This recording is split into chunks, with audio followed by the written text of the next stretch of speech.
Hello, my name is Bruce Gillette. I am the moderator of Presbyterians for Earth Care. We're very happy to have all of you join us this evening. This program is being recorded. There are a number of people who couldn't be with us now, but hope to watch the recording later. To that end, we'd ask you all to mute yourselves so we have no background sounds. We will give you an opportunity after the presentations for questions and answers, and we welcome interaction. And I, for one, at least, will sit around as long as people still have things to discuss. But we're going to try to keep the program to 1 hour for it to be possibly used for educational purposes beyond this evening. But we will continue the discussion after that, but the recording will stop at 1 hour. I'd like to begin our program this evening with the first prayer in the prayers for the natural order in the Presbyterian Daily Prayer Book. Let's pray together. Almighty God, your word of creation caused the water to be filled with many kinds of living beings, and the air to be filled with birds. We rejoice in the richness of your creation, and we pray for your wisdom for all who live on this earth, that we may wisely manage and not destroy what you have made for us and for all of our descendants. In Jesus' name we pray, amen. So we're going to have a variety of people make presentations, and the first of which is no stranger to the Presbyterians for Earth Care community, Dr. Mark Aiken, who serves on the steering committee and was a commissioner to the most recent General Assembly. Mark. Thank you, Bruce. We'll get the slides up here. Thanks, Mindy. We'll have a few people presenting on different portions of what went on at this General Assembly. I'll be kicking things off. I am Mark Aiken. I'm a ruling elder from Warner Memorial Presbyterian Church, which is in Kensington, Maryland, part of the National Capital Presbytery. And I was the one person out of our group who served as a ruling elder commissioner, or as a commissioner to this General Assembly. So was able to be completely involved in it, and it was quite interesting. And just to let all of you know, I'm just about well, but prayers for those who are still working their way through COVID, because it ended up at the end sort of ripping through the delegations, and a lot of people reported going home with, having COVID or going home with COVID. So our prayers for all of them in their recovery. So we're going to go through a variety of things that were presented and decided on at the General Assembly. But first, I'm just going to set the stage a little bit. Many of you go to the next slide.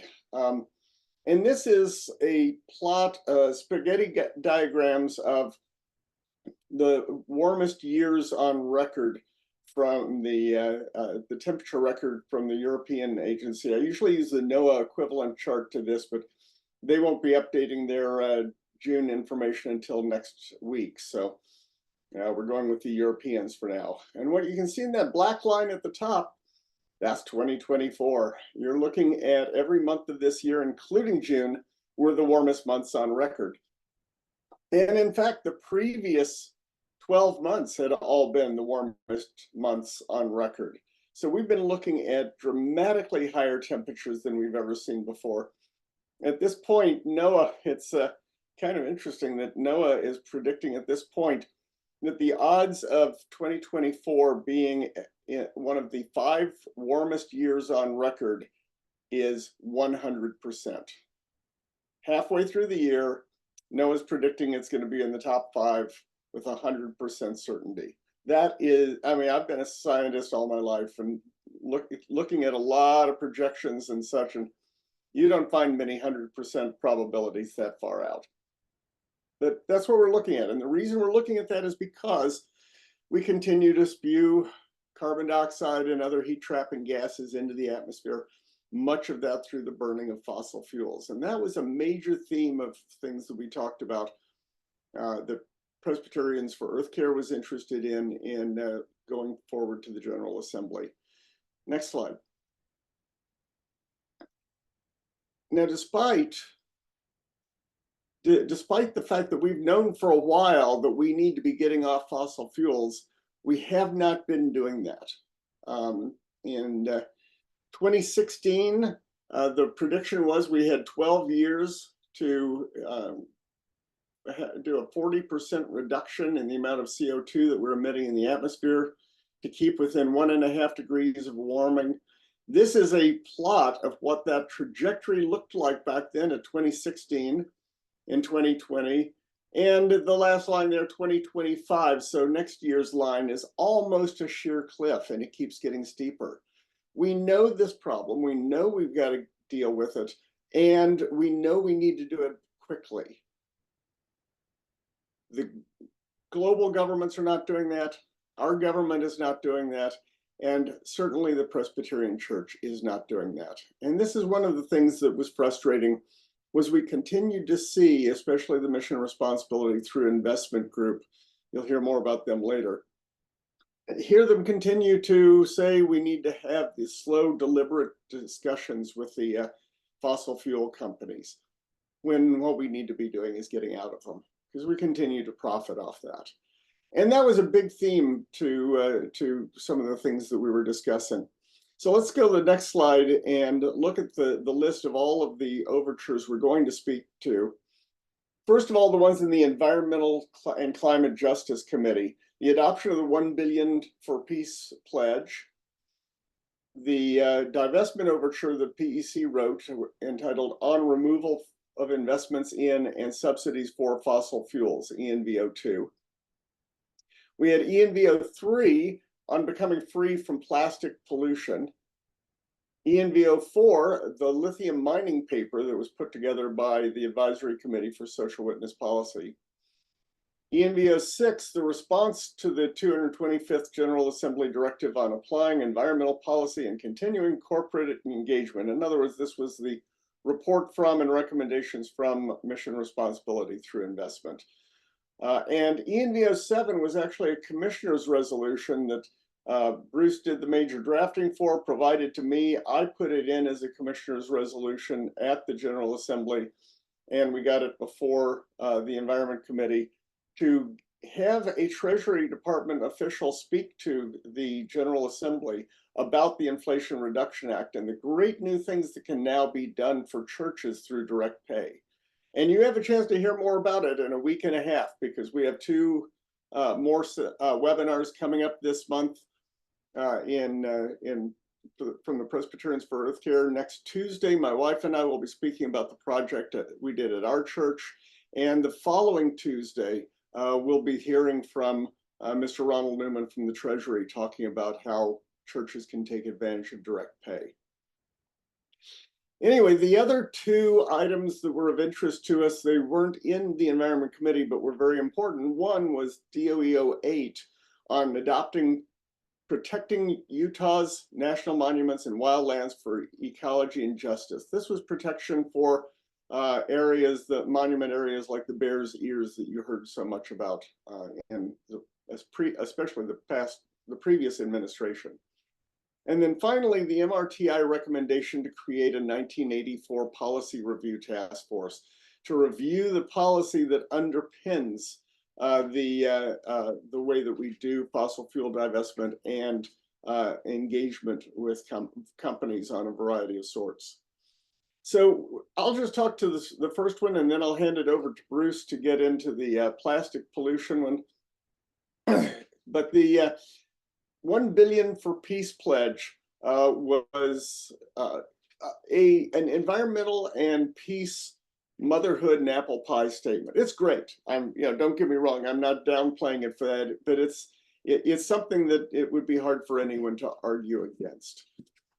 Fortunately, it was almost, it was very strongly approved 32-12 after a slight amendment. And then that went to the plenary on the consent agenda, stayed there, and so it was approved as part of the consent agenda. That states that sustainable peace entails the physical, material, psychological, cultural, religious, and ecological well-being of all peoples, we declare our organizational intention to pursue sustainable peace in our work and our lives. There's more to it. It has some details going into having the Presbyterian Mission Agency develop a long-term strategy for mitigating the effects of climate change. And that actually is something that's being dealt with as a cross-cutting theme within the Matthew 25 initiative. It also talks about us working with other faith groups such as the World Communion of Reformed Churches, and not just having it be something approved by the General Assembly, but bringing it to other PCUSA councils and to our members. And then in 2026, the Presbyterian Mission Agency is supposed to report back to the next General Assembly, the 227th General Assembly, which will be in Minneapolis, Minnesota, at the end of June, beginning of July in 2026. So that's the 1 Billion for Peace pledge. And Bruce, if you want to talk about plastics.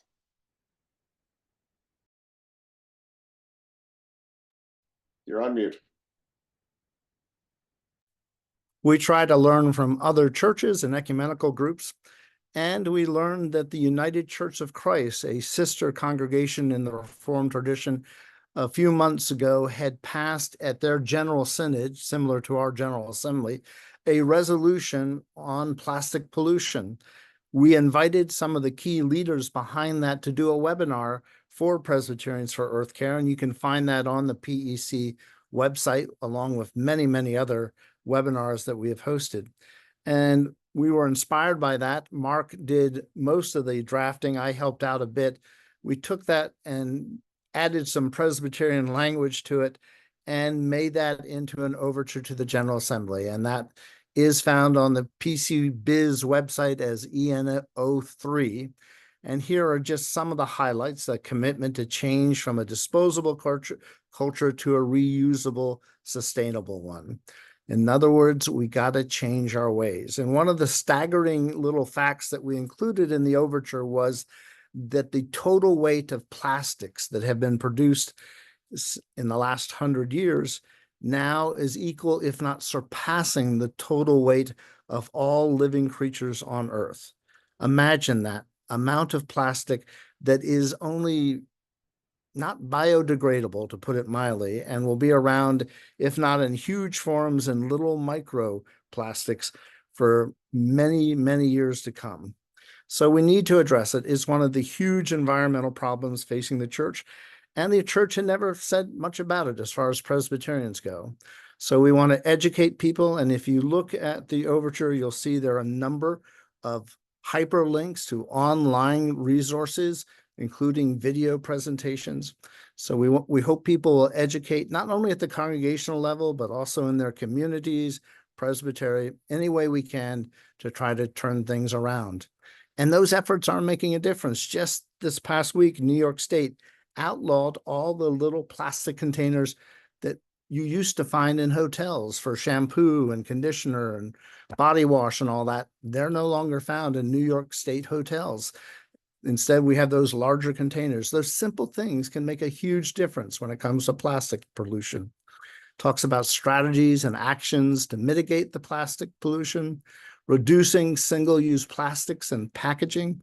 Hopefully, in the years to come, we'll no longer see those disposable plastic water bottles that are so inexpensive, but also the vast majority of them do not get recycled. And so moving beyond that to paper cups and glass water bottles and other ways of doing things, again, can make a big difference.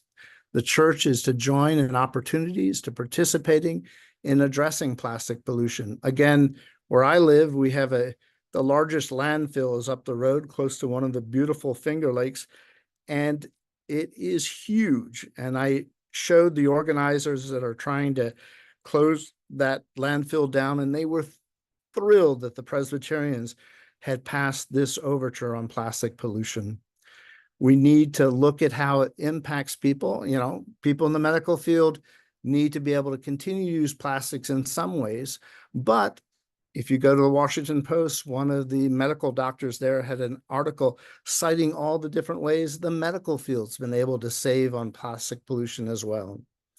and we need to talk about it, to speak truth about plastic pollution within our churches, communities, and beyond. One last slide to share with you. This is the National Geographic. Planet for plastic. 18 billion pounds of plastic ends up in the ocean each year. And that's just the ocean. It's a lot of other places, and it's causing a lot of damage to God's creation. It's not only on a global scale, but on the most microscopic scale. The Journal of New England, the Journal of Medicine, the Journal of New England Medicine had an article in May that talked about the problem of microplastics. And the authors of this peer-reviewed study found that the teeny microplastics are contributing to amazing levels of heart disease, heart attacks, and strokes.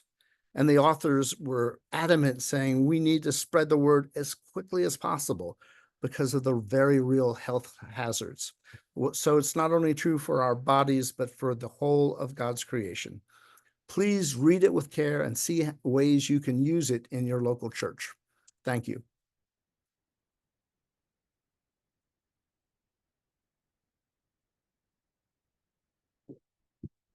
Fred, I believe you're doing this one.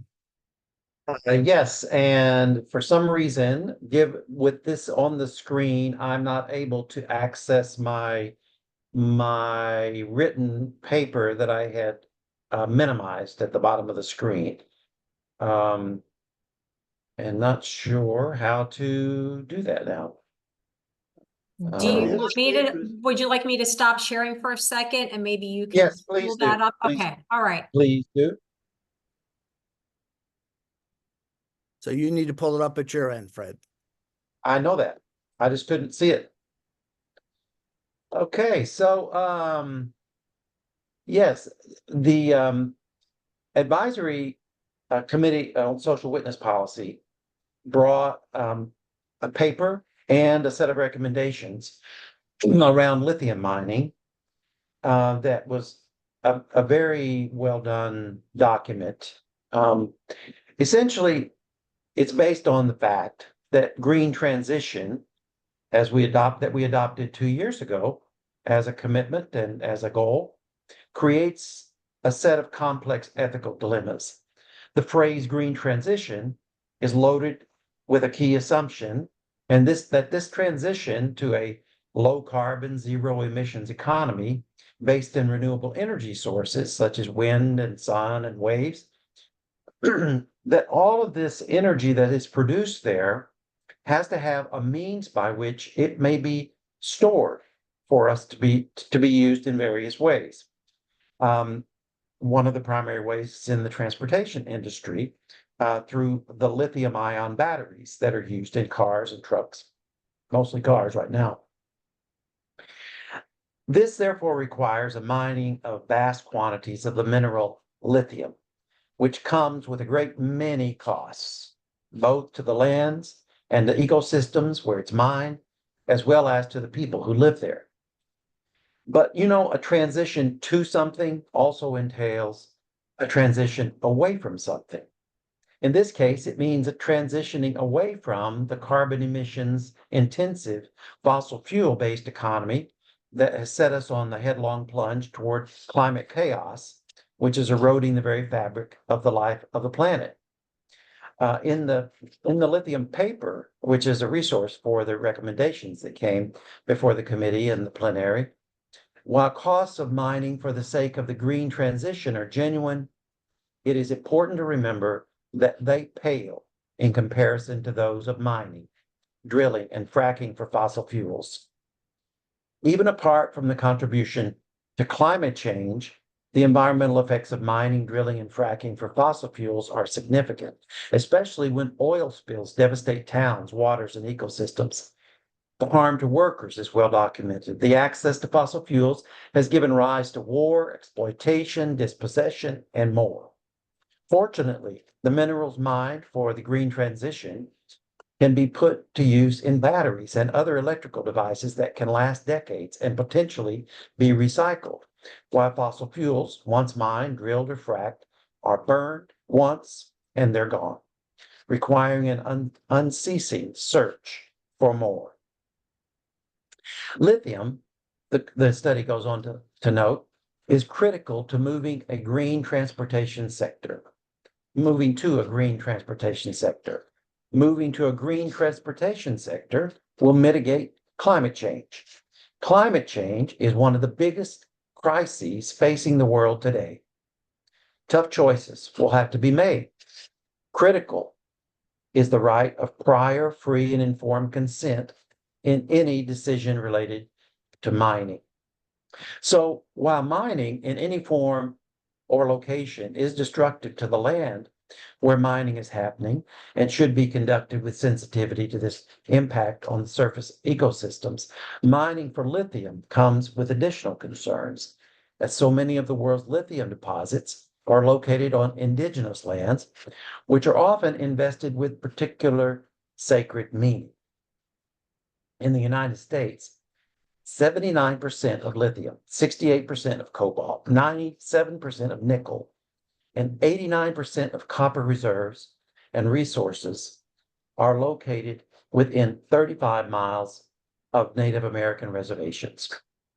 If the United States sources of lithium and other metals domestically are used to transition to a green economy, the free, prior, and informed consent process needs to be followed, giving full participation of indigenous peoples, the study points out. The point of the lithium paper and AC swap recommendations is not that we should stop the mining of lithium or slow down the green transition away from fossil fuels, but that we should seek in every way possible to reduce the human and environmental costs, even to the extent of using less energy. Fancy that idea. That we should actually change our way of living and the way of being into one that is more just and more relational and more restorative to all forms of life, but especially including research into alternatives into lithium batteries as ways of storing energy. But most importantly, that whenever a mining operation is under consideration on indigenous lands, it must include that free, prior, and informed consent of the people who live on that land and not be forcibly taken in a new form of colonization and abuse of power. We're very pleased to support this important policy document as a pillar of our church's policy toward a green transition and are very grateful to AC Swap and all of those involved in writing it. Thank you.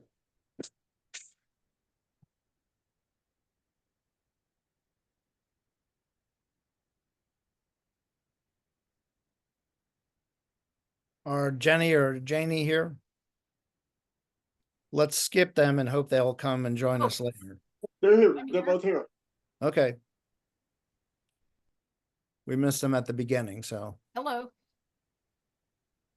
I'm here. Jenny, is Jenny here? Yes. Can you hear me? There you are. Jenny, you take it. Oh. Yeah, so we were excited to see this overture pass through the General Assembly. As you know, General Assembly was in Salt Lake City, so it was very appropriate to focus on the outstanding and special and ecologically important landscape and culturally important landscape of Utah. And this overture came from, in part, a letter that originated out of an Episcopal church in Salt Lake City, and that then expanded to the diocese of Utah, the Utah Episcopal Diocese, and then it became an interfaith letter. Basically, it's pushing back on the cutting of the monuments that happened during Trump's administration. There's a letter referenced here on the Interfaith Joint Statement on the Care of Creation and the Perpetual Preservation of Utah Wilderness. So unfortunately, one of Trump's legacies was reducing monuments in Utah in it was unprecedented. There have been slight boundary adjustments, but cutting the Bears Ears National Monument that President Obama had just established at the end of 2016 by 80%, and Grand Staircase Escalante National Monument by 50%. This is no way to manage culturally and ecologically significant landscapes that also play an important role in climate mitigation and adaptation, as well as providing various resources for the maintenance of biodiversity, with 5 major wildlife corridors going through the areas in the 8 million acre wilderness proposal, which includes parts of the 2 national monuments they mentioned. It is also part of the upper watershed for the Colorado River, which provides water resources to over 40 million people.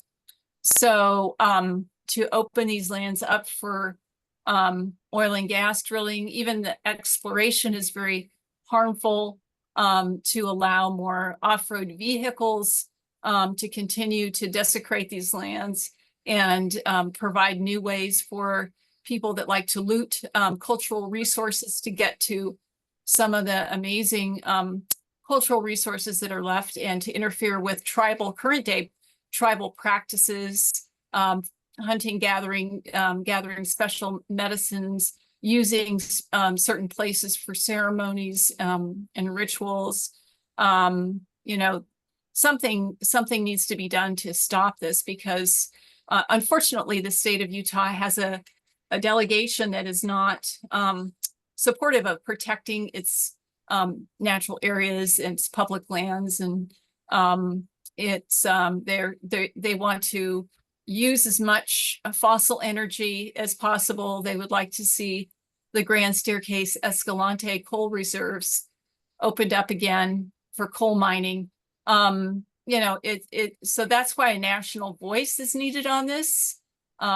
It's not unlike the situation with the Grand Canyon many years ago, where the local politicians and the delegation from Arizona was against its establishment, but it became a national movement. And so this was an important opportunity to let Presbyterians know that their voices are needed to protect this magnificent landscape, which is the largest intact connected network of wildlands in the lower 48 states. So it's very significant in terms of its ecological values and cultural values I've mentioned. Also, we wanted to underline, as the letter does, the importance of tribal co-management. This is something that ever since Bears Ears is becoming more and more common. And it's hard for government agencies that are used to doing things in a certain way to be partners and work with and follow the lead of tribes. But they've been learning, and actually the new land management plan that's currently being worked on after a public comment period for Bears Ears is looking pretty well, and same for Grand Staircase. So it's been a learning experience for the government agencies to do things in a different way. And it's better for all of us. It's better for what's better for the tribes is usually better for all of us. And there's so much we can learn about the history and special features of this land, and how to care for this land from our Native American brothers and sisters. So the specific requests are for clergy members of the PCUSA who are in the Colorado River Basin states to sign this interfaith joint statement on the care, creation, and perpetual preservation of Utah wilderness. That will be up on our website if it's not already. Mindy would know about that. But there's an email that you can send your name and affiliation and location to and get added to this letter. So that's one thing. And now the Office of Public Wilderness is enabled to advocate for America's Red Rock Wilderness Act. as well as tribal sovereignty and co-management of Bears Ears. So one very concrete thing we hope that the Office of Public Witness will do is to sign on to a letter that's sent out at the beginning of each new Congress to all the members of Congress, asking them to be co-sponsors. And having the Presbyterian Church USA on that letter will be a big help. Presbyterians for Earth Care has already endorsed it. So, but it really strengthens letters like these to have faith voices in addition to other diverse voices, not just your regular conservation groups. And then it asks us to consider ways we can listen to tribes in the Bears Ears, and by extension in your own area, as far as their relationship to the lands and the organizations that support them. And if you would like to learn more about this issue, one of the members of the Utah Wilderness Coalition, where you can find out more information about the Red Rock Bill, that is Southern Utah Wilderness Alliance, has regional organizers who can come and talk to your congregation and give you some background on this, and tell you how you can take action. So even if you're on the East Coast, there's somebody who works the East Coast who can come and talk. And it's just important to know that these federal lands in the West, of which we have so many, are really important for a variety of reasons, including the carbon that they draw down and store, and the way that if they're intact, they can help wildlife and plants adapt in a changing climate. There's areas called refugia where plants and animals are able to get a foothold and are able to make it through the changing climate and before they recolonize. There's just so many advantages to doing this as opposed to exploiting these lands, opening them for oil and gas and coal, and expanding off-road vehicle use, which kicks up dust, which floats over to the Rocky Mountains and melts the snow earlier. And that's the last thing we need in a warming climate is faster snow melt. So there's a lot of reasons to protect these magnificent lands, and they're unique and special. They're really the heart of the whole Colorado Plateau. So that's what this is about, and hope you will consider ways that you can get involved and support this effort. Any questions?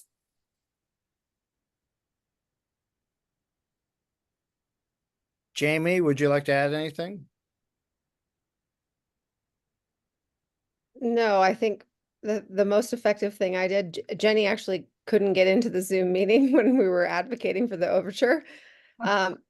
So we showed a few minutes of a video because we thought most of these folks probably had not been to Bears Ears or Escalante.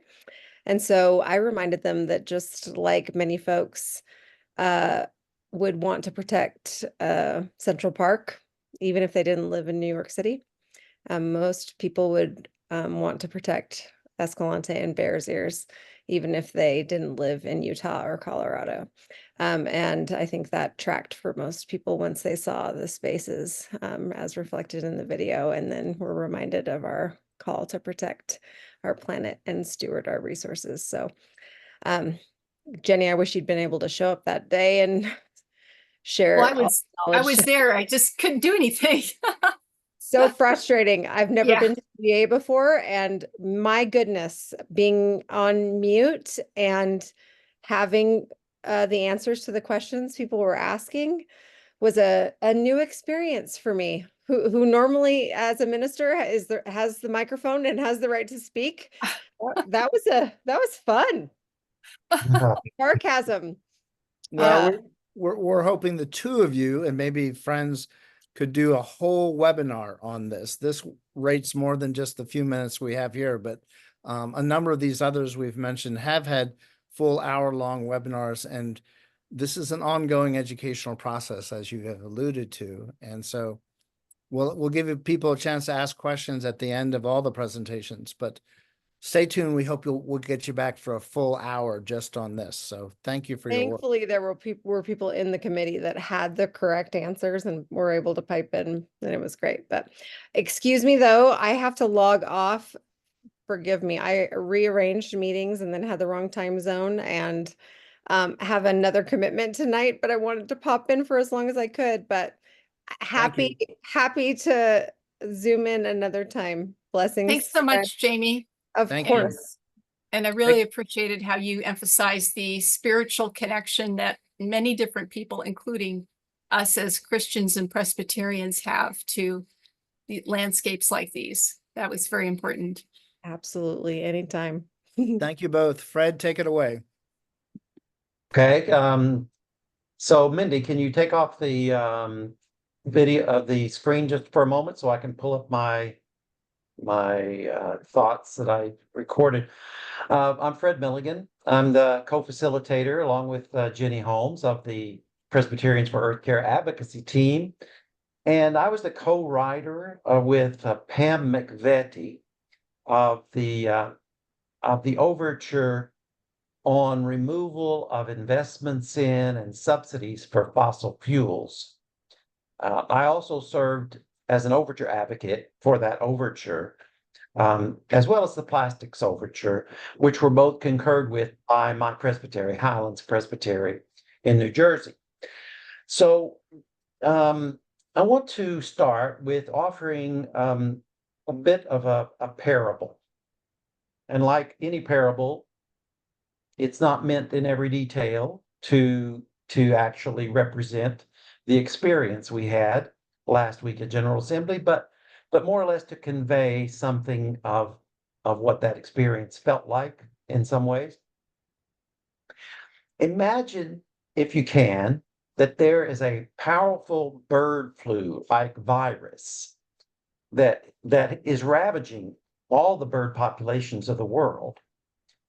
And you only have 15 years to find a cure, or the entire population of birds will be wiped from the earth.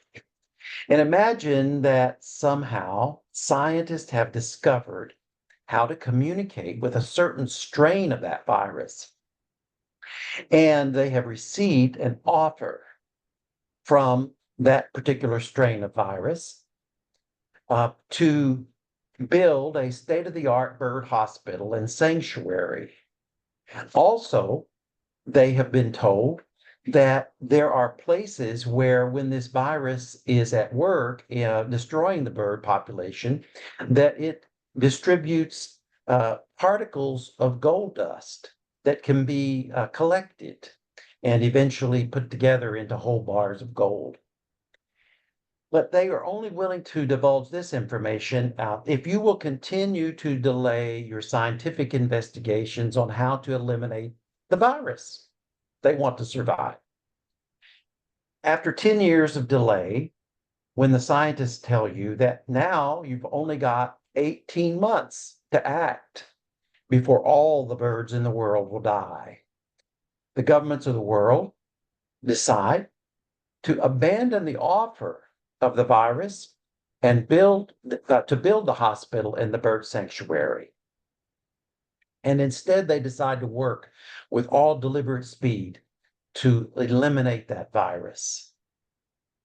And just as they are about to begin their research to accomplish this, some of the governments that have been working alongside the virus with a few remaining birds who will use the hospital and the sanctuary, they come and plead their case, and the governments of the world relent and reverse course. Well, that's kind of how it felt for us, those of us who had just heard a speech recently given by the Secretary General of the UN, who actually wrote a letter encouraging us in our effort to divest and remove funding from the fossil fuel industry as a denomination. That speech in which he gave 18 months for the world leaders to take decisive action to halt the increase in the use of fossil fuels and begin to decrease its use. As Mark pointed out earlier, we've known for years that we have to cut our fossil fuel use substantially by the end of this decade. Well, when we came in to this process of developing this overture, this was the fifth time over the last 10 years that some presbyteries had brought overtures to the assembly. So we assumed that by now, the message was clear to many people that this was something that was of a great deal of urgency. And we understood that in bringing the overture in the way we did, that it would be maybe not in keeping with all of the procedures and practices, established policies, and the way things had always been done around social policy and enacting divestment. But we felt that the denomination's divestment strategy that was adopted back in 1984 offered an alternative route besides engagement for addressing a product that we had decided was poisonous in our world, such as some of nuclear weapons and other weapons of mass destruction, that we had decided we no longer wanted to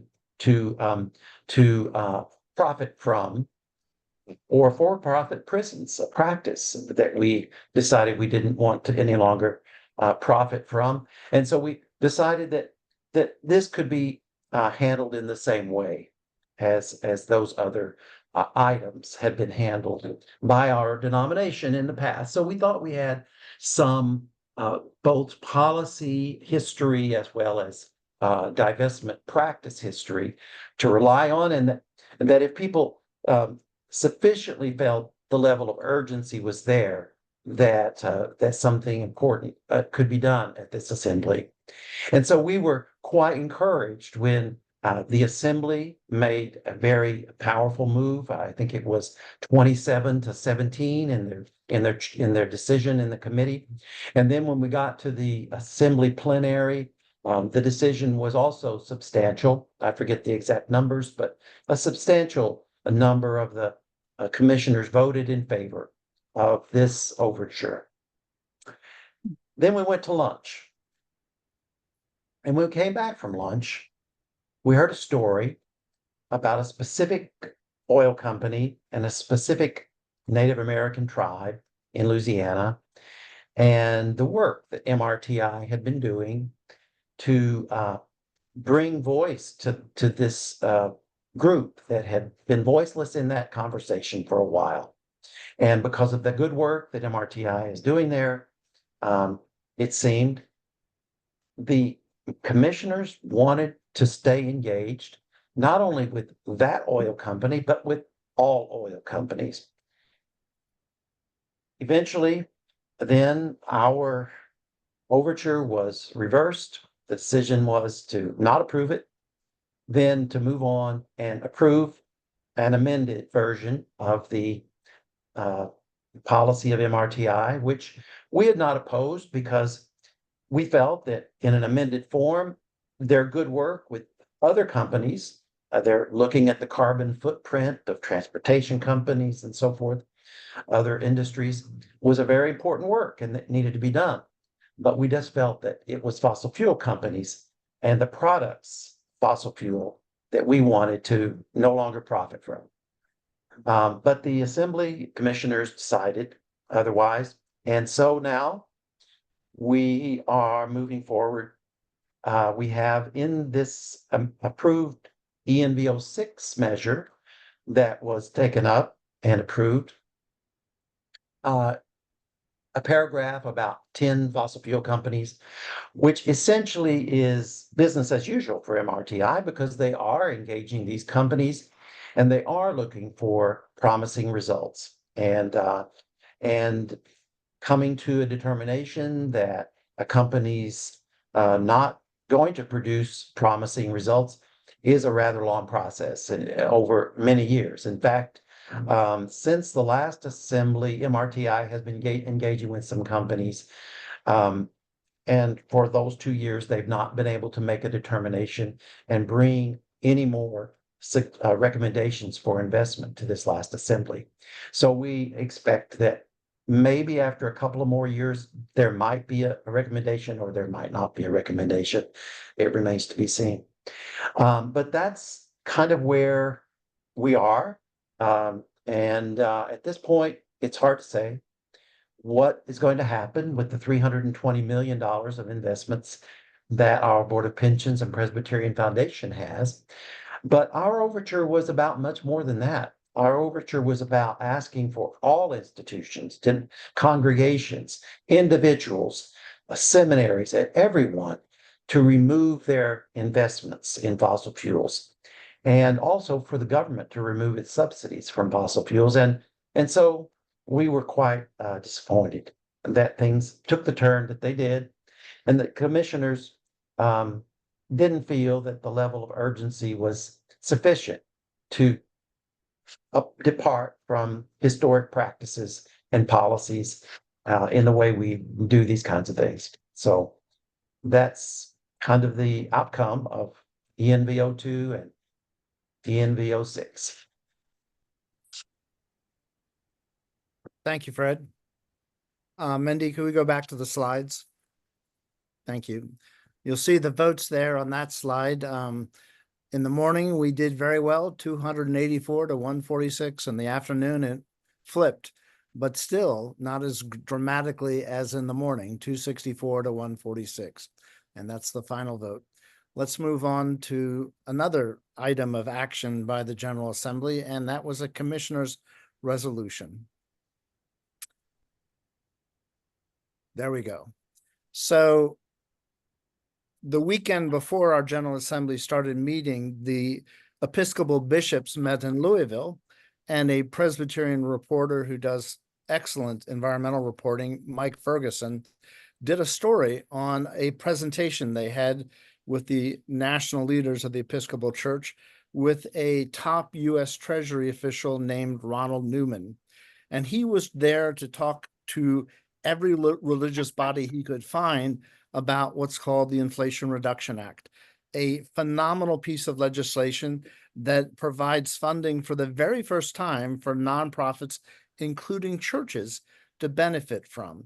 And this enables all kinds of creative projects in churches, and also thousands and thousands of dollars for individuals as well. So we were able, with this commissioner's resolution, to bring it to the Environmental and Climate Justice Committee meeting at the General Assembly, and the people were wowed. They thought it was such an impressive program. They wanted to make sure the whole assembly heard it. The stated clerk just didn't think there was time for it, but the committee said, take it out of our docketed time, and Ronald Newman was able to make that presentation.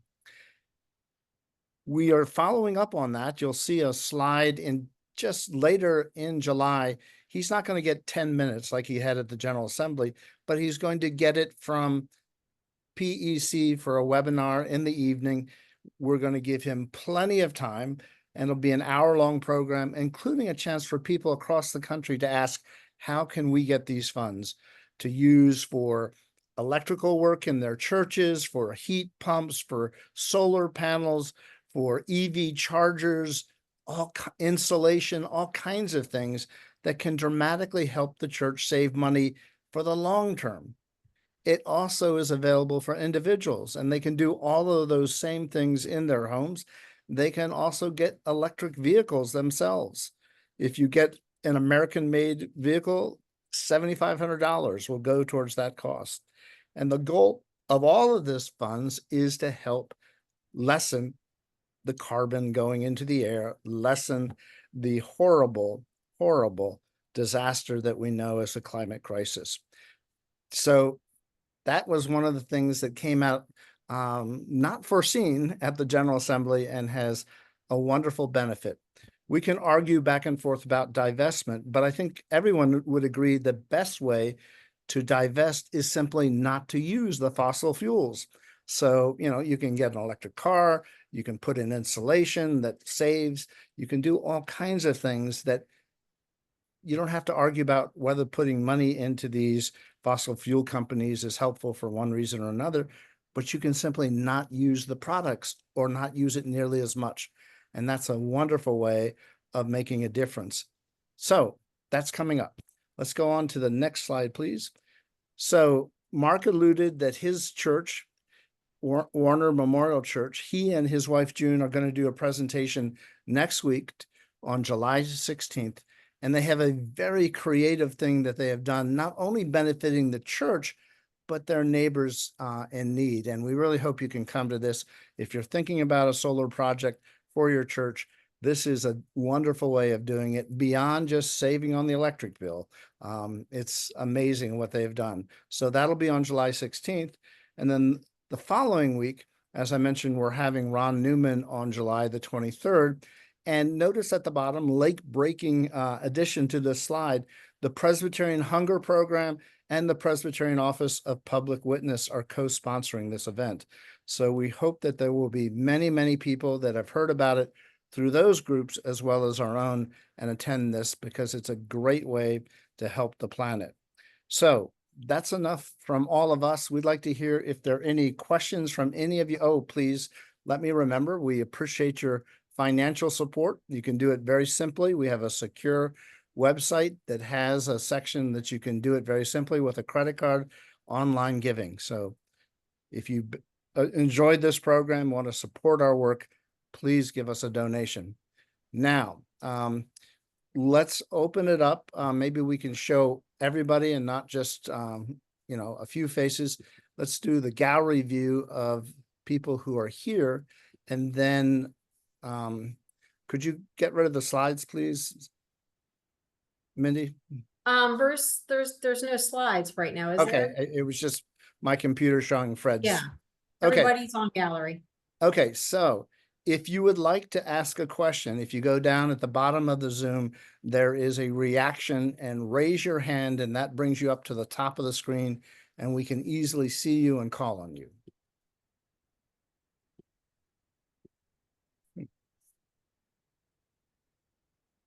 Do we have any questions on any of the topics covered by the General Assembly?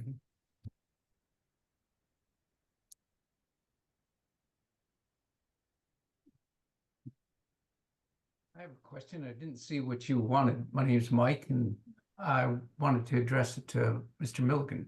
Fred, I believe is his first name.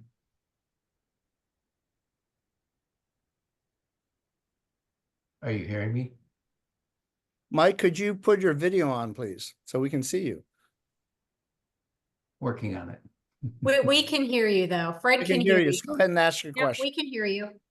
Ask your question, please, or your comment. There, I've stopped doing two things at once. Maybe I'll do one a little better there. I got the video on.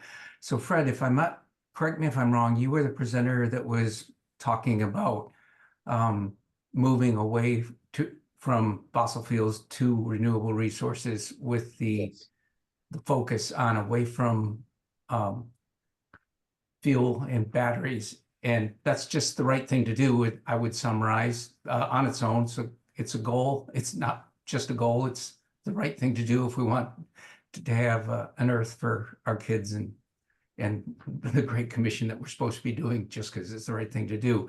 You did mention, in my way of summarizing, oh, by the way, the damage, if I got you right, that is done by mining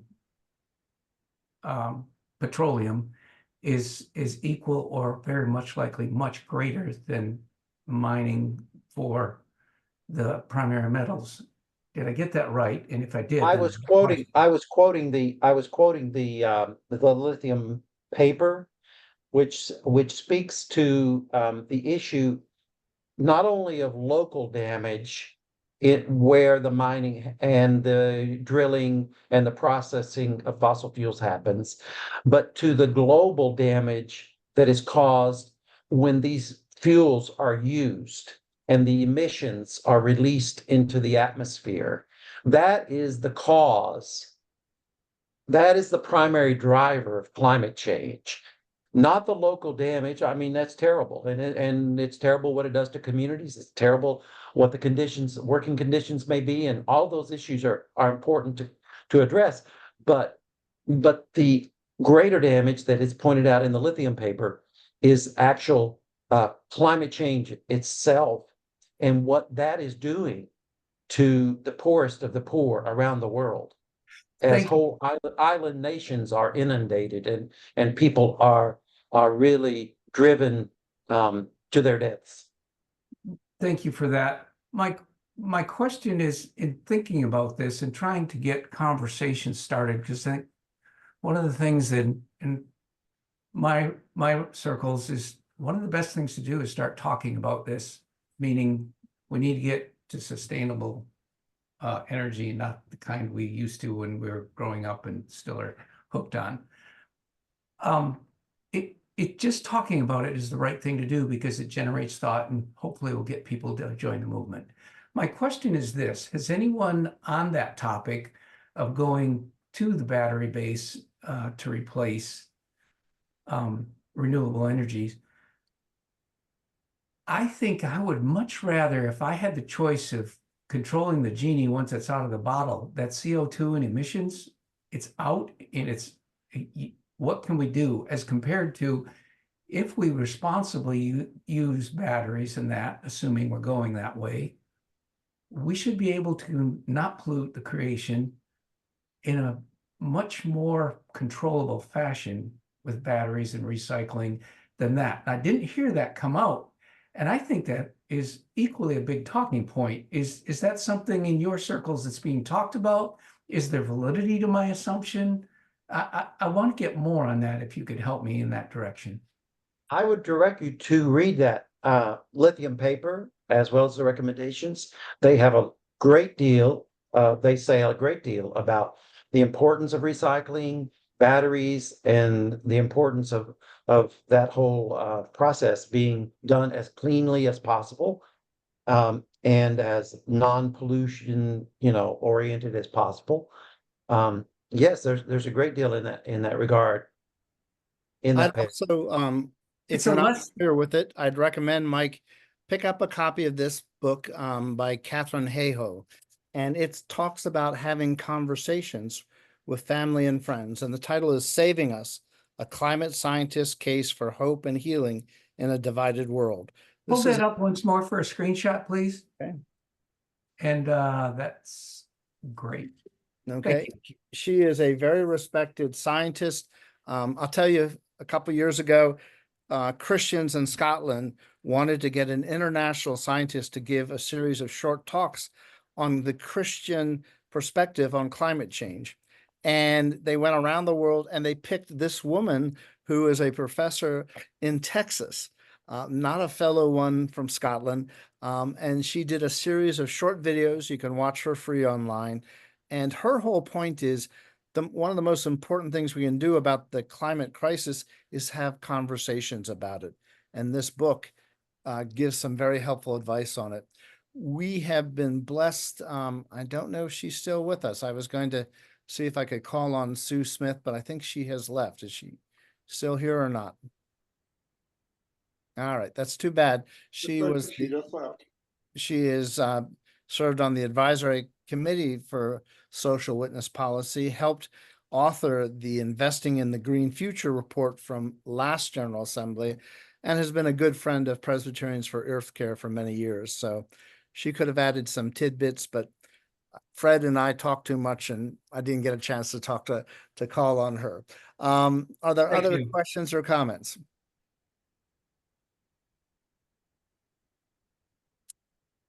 Why don't we have, while we're waiting for people to think about, Margaret, were you holding your hand? You need to unmute or speak loudly. Can you hear me? Yep. Okay. A question just occurred to me, as I'm also a librarian in addition to being a Presbyterian. Bless you. And just got back from the American Library Association, which also was visited by COVID. But one of the topics there on the international front are the UN Sustainable Development Goals. Mhm. And pardon me for not knowing, but I'm wondering, are the efforts of PCUS, being informed by that? Is there, communication, and is there anything more in that realm that we could lean on to maybe get some messages across? Margaret, I appreciate you asking that question. I'm the son of 2 librarians, so thank you for your service. All of these things are interrelated, as you know, and the Presbyterian Hunger Program has lifted up the UN Development Goals in a number of educational resources. So I'd encourage you to go to pcusa.org and type in, those goals, and you'll see them come up on the screen, and some church-based resources for promoting those. Okay. Because I mean, there are 17 of them, in different areas. One of which is specifically affordable and clean energy. Right. Thinking about that in relation. And if you look, there's a very good resource called Drawdown that looks at the challenges of climate change. And one of the things they emphasize is the importance of educating women and children. I mean, all of this gets interconnected. So I am grateful the Presbyterian Church has done some things. They do a lot of things that don't necessarily get back to the people in the pews. It's an ongoing educational process. Other things people would like to add? Yes. I have a question. Betsy. Okay, fine. I'll turn on a light. There. I'm relying on the sun.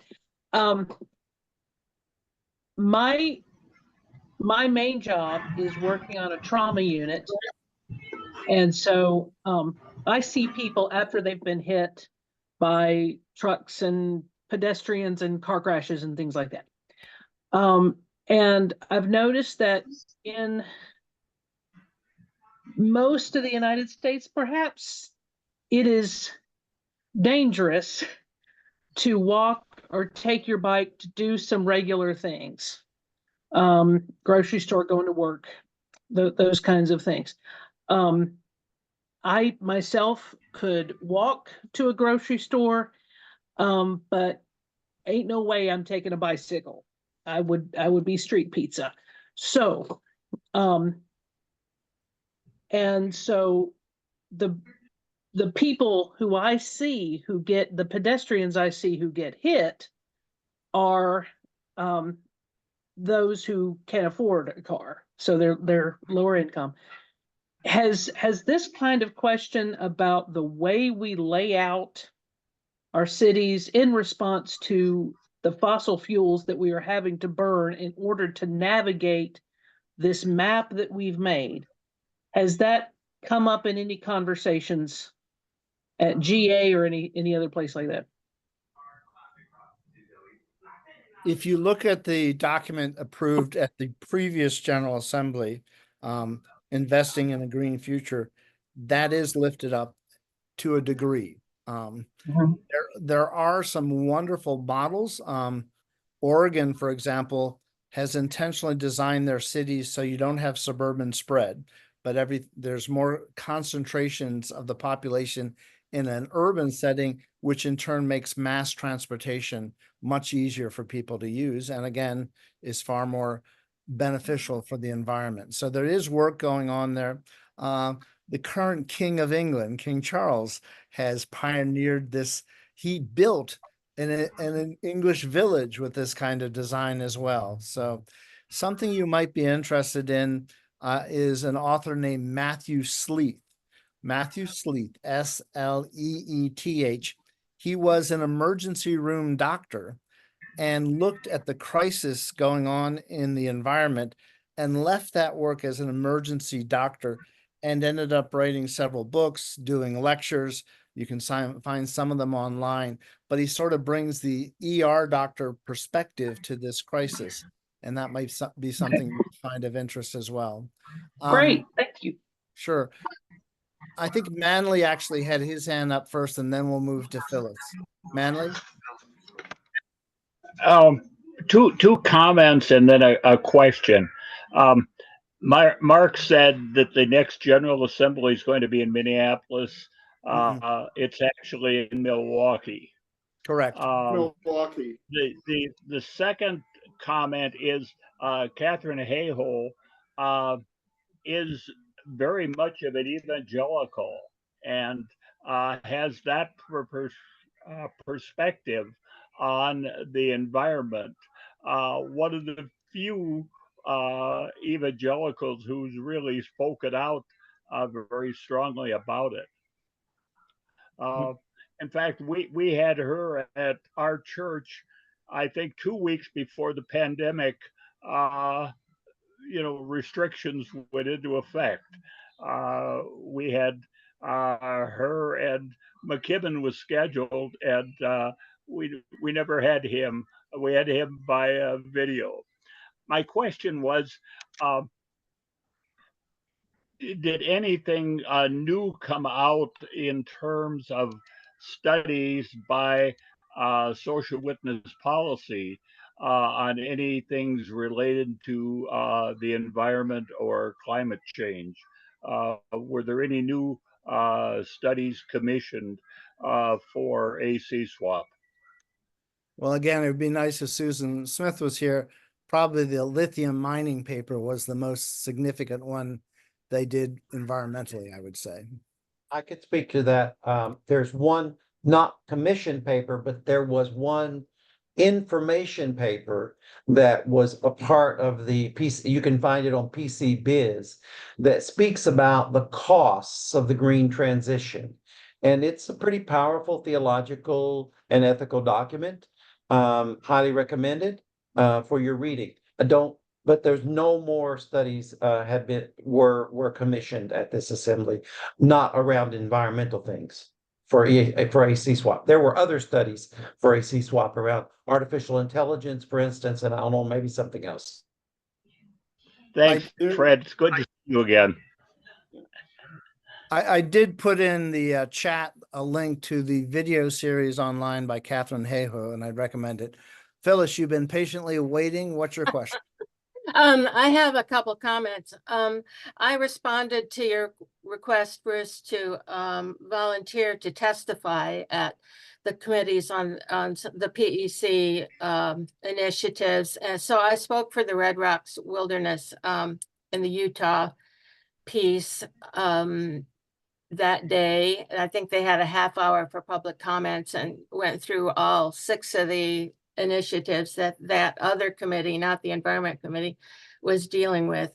But I read through all of them beforehand, and I found that the Red Rocks piece especially well written, easy to understand, and with powerful arguments, well made. Hope you heard that, Jenny. Yes, thank you, Phyllis. It was beautiful, your testimony. Oh, thank you. After I read all of them, I thought, that's the one I can speak to, since I worked on biodiversity for most of my career. And I gave a summary of all of the PEC related ones at church on Sunday, and suggested if anybody wanted to see Presbyterians hot and bothered and how they write in that case, they could look at the divestment initiative and read the reports that came with it. But I also wanted to just give you a heads up that my family's from Illinois. My brother's lived in Chicago all his life. And he is good friends with Senator Durbin's chief of staff. And he's been talking to him over these last few weeks about various things. And so I asked that my brother convey to Durbin's staffer how much we appreciated that we, on my not you or anybody official, but how much I and my own church appreciated his work on that, and hoped he'd continue to re-sponsor it every couple of years. And mostly he's thinking about other things right now, but I'm sure the advocacy group for the Presbyterians will thank him at some point, but the sooner the better. Absolutely. Senator Durbin is amazing. And he's been the lead Senate sponsor of the Red Rocks bill for many, decades. Shouldn't be taken for granted. Thank you for telling. It was your brother who knows Yeah. him? Oh, wow. That's cool. Good things come from Chicago. I was born there, so thank you for other questions or comments. Betsy?